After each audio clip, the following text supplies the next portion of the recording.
Hi, and you're now with the Forerunner Chronicles. This vlog is in response to a message that we received from XxCoCapCutiexX.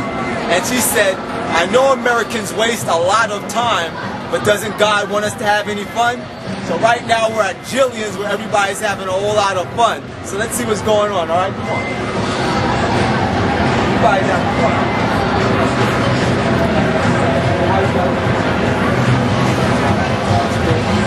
I want to ask you guys a question, alright? Did you hear that this week past, President Bush signed a bill that he could actually put U.S. citizens in concentration camps? No. That he could torture you? No.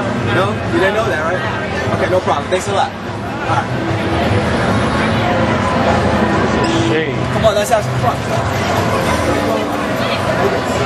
You know that this week past, President Bush, don't put it in his face. President Bush just signed a bill that he could put U.S. citizens in concentration camps. It's crazy, right? Come on, let's have some more fun. You know that this week past, President Bush just signed a bill that he could put U.S. citizens in concentration camps. I didn't know that. You didn't know that, right? Crazy, right? All right, good luck.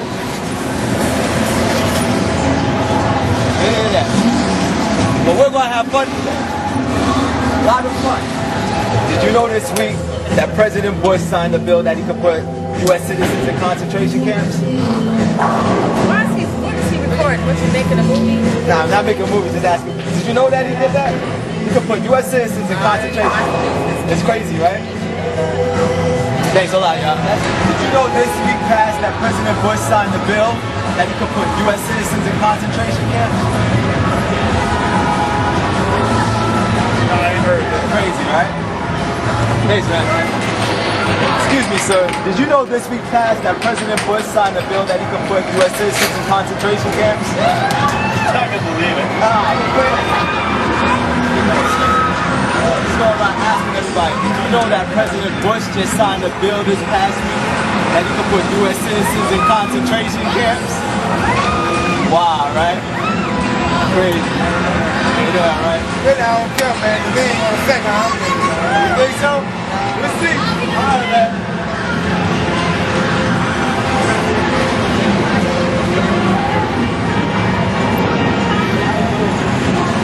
Sorry about it. You know this past week that President Bush signed a bill that he could put U.S. citizens in concentration camps? What you doing? That's what I'm doing. I'm asking a question to the people in the public. No, I do not. Wow, isn't it? Wow. Have a nice time, right? Have fun. Have fun. All right.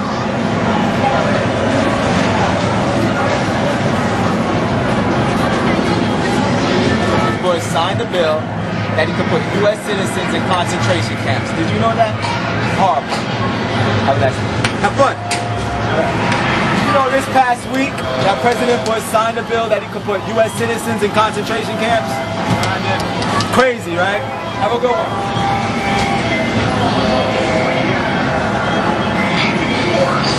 But we're having fun though. Let's have fun.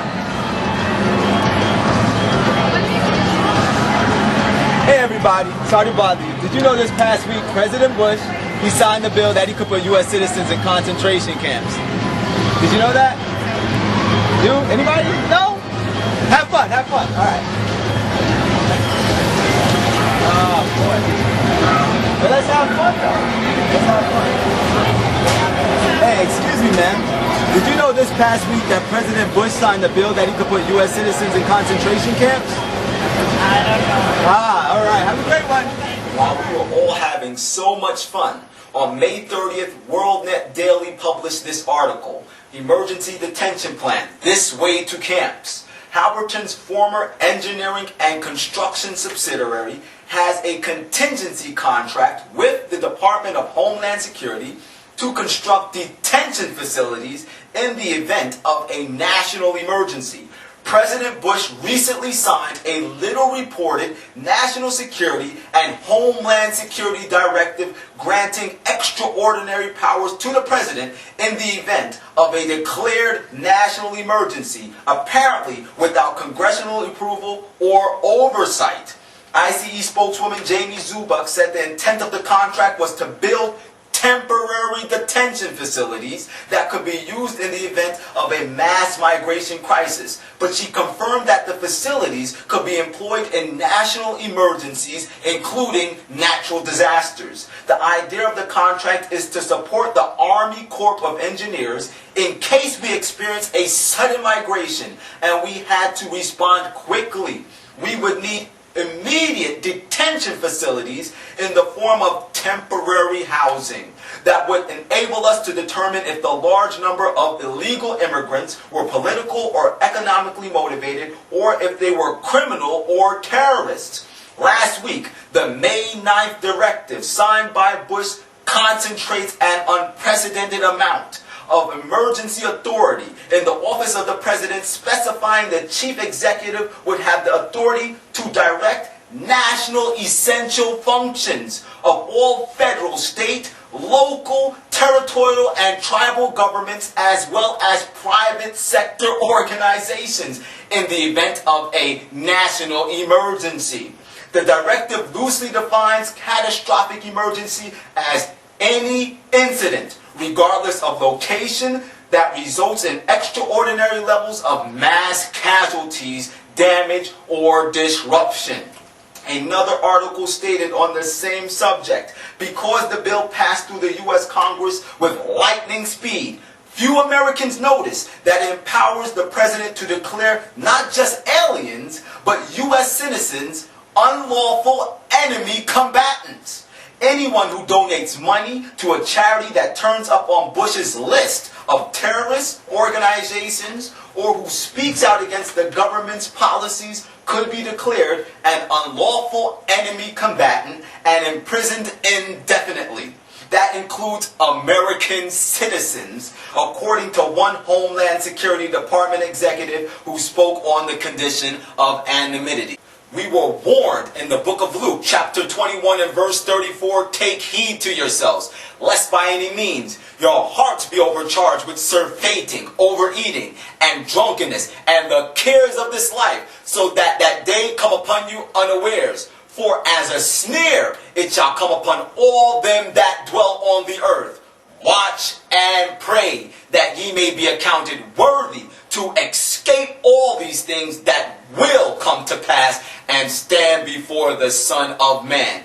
God warned us in the book of Revelations chapter 13 and verse 11 that one day the United States government would turn on its citizens, strip us of our constitutional rights, most of all our freedom of conscience, and then inflict upon us a government form of institutionalized worship at their own choosing.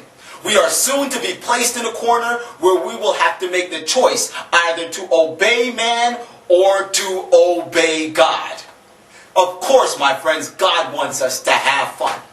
But if we're having so much fun and so much hilarity and so much amusements that we're working ourselves into a state of spiritual imbecility, we are playing right into the hands of the devil. I implore you, begin to reevaluate your lives. And if you realize that you're spending more time engaging in amusement than spending time in personal, intimate communion with God, which will give you a Christ-like character, which is the only thing that is going to protect you through the events that are soon getting ready to take place in this world, I'm asking you, make a choice today to make some changes in your lives. If you want to read more about this information I've given you, the links are on your page. And once again, as always, the truth is the truth.